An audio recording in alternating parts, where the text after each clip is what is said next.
Salve, salve, turma! Muito bom dia, ou boa tarde, como vocês queiram, boa noite. Depende da hora que estiverem assistindo. Já deixa o like no vídeo, por gentileza. Por favor, deixa o like no vídeo. Breve teremos muitas surpresas para comunicar para vocês aqui. Breve. Mas enquanto isso, quando vocês deixam o like no vídeo, obrigado. Vamos lá, porque parece que finalmente temos explicações sobre o fracasso rotundo da base do Inter no Sub-20 e no Sub-17. O Sub-20 caiu, o Sub-17 não caiu porque não tinha rebaixamento também, porque a campanha foi miserável. Mas o Sub-20 acabou sendo rebaixado e, se não houver uma virada de mesa, uma constrangedora virada de mesa, joga ano que vem contra Brusque, contra Ituano, contra a Ponte Preta, em vez de jogar contra Flamengo, contra Fluminense, enfim, contra os gigantes, contra o Palmeiras. Vai ter que ser isso aí no Sub-20 ano que vem. Então, se você, garoto colorado, não ficar constrangido, pode ter virada de mesa. Se ficar, bom, vai ter que jogar a segunda divisão. Mas vamos ter finalmente explicações da direção do Inter para o fracasso rotundo da base nessa temporada e já um certo sucateamento da base do Inter nos últimos anos. Vamos lá. Por quê? O presidente do Conselho Deliberativo do Inter, Gustavo Jurgen, acolheu a moção do conselheiro Leonardo Aquino, coordenador do Movimento Sangue Colorado, pedindo diversas explicações a respeito da base do Inter. Entre elas, só para resumir, senão vai ficar muito chato ainda, para resumir para vocês. Bom, são 15 dias, tá? O Jurgen deu 15 dias para que a gestão apresente os relatórios pedidos sobre a base do Inter. Base, Double Pass, relatórios deixados pelo Gustavo Grossi, contratações, empresários envolvidos nas contratações, enfim, uma série de questões, uma devassa que o conselheiro Leonardo Aquino está pedindo para que a gestão explique a base do Inter. O que está havendo em Alvorada, por que tamanho fracasso nessa temporada, né, Oliver? Por que do rebaixamento Sub-20, por que de entra técnico, sai técnico, entra jogador, sai jogador. É verdade que alguns jogadores estão sendo aproveitados do time de cima. Vamos lá, Prado, Luiz Otávio, Ricardo Matias não, né? Ricardo Matias é um mistério e já vamos tratar sobre isso também no próximo vídeo. Mas enfim, jogadores, o Vitor Gabriel, é verdade que estão sendo aproveitados, porém, tu não pode ser rebaixado no Sub-20, né?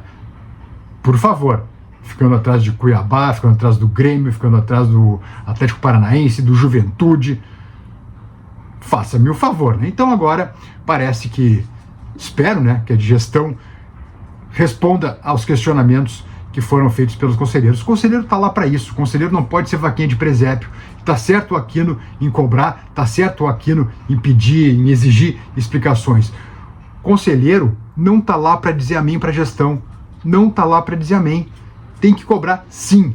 E parabenizo o Aquino por essa iniciativa, porque agora espero que daqui a 15 dias então a gente tenha uma reunião extraordinária com a gestão dando suas explicações aí para os conselheiros, para a torcida do Inter, na verdade, né, a respeito da base, o que está acontecendo com a base do Inter, o que aconteceu, por que tamanho fracasso, sendo que nada muda, sendo que a direção está absolutamente calada. Vocês ouviram por acaso um ai da gestão, da direção do Inter depois do rebaixamento, sobre o futuro da base? Não, ninguém ouviu, né? Ninguém ouviu, estão todos silentes.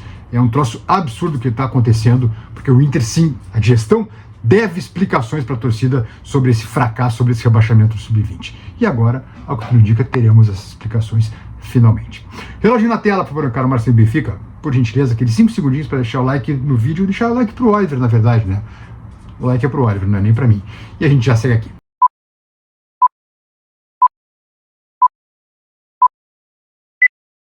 Olha, força minha, vamos nessa. Bueno, amanhã, 9h30 da noite, um jogaço, né? Inter e Fluminense. A gente precisa ganhar e fazer saldo. Olha, 2, 3 diferenças seria algo fantástico para ir com tranquilidade para o Rio de Janeiro. O Fluminense é um time que está cansado.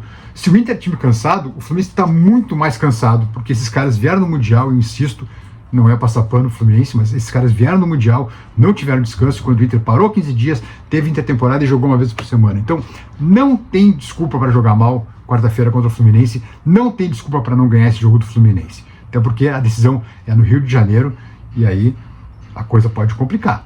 Porque, enfim, vai ter pressão, enfim, os caras vão para cima do Inter.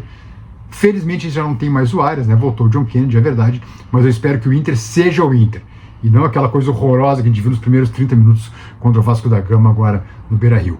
Insisto, tem que ganhar o jogo, tem que abrir no mínimo 2 gols de diferença para ir com certa tranquilidade para o Rio de Janeiro. Porque se a gente for depender das pernas do Inter, bom, aí complica um pouco, porque a gente sabe que o time não tem esse gás todo. Eu sei lá por quê, mas não tem esse gás todo. Tá bom, turminha? Mas confio, eu vou arriscar um Inter 2-0. 2-0 pro Inter, quando o Fluminense devolvendo aquele placar do Brasileirão que a gente tomou aqui, também jogando absolutamente nada aquela noite no Beira-Rio. Então eu arrisco um 2-0 pro Inter. Vamos lá, gols de Borré e Alan Patrick. É meu palpite, tá bom?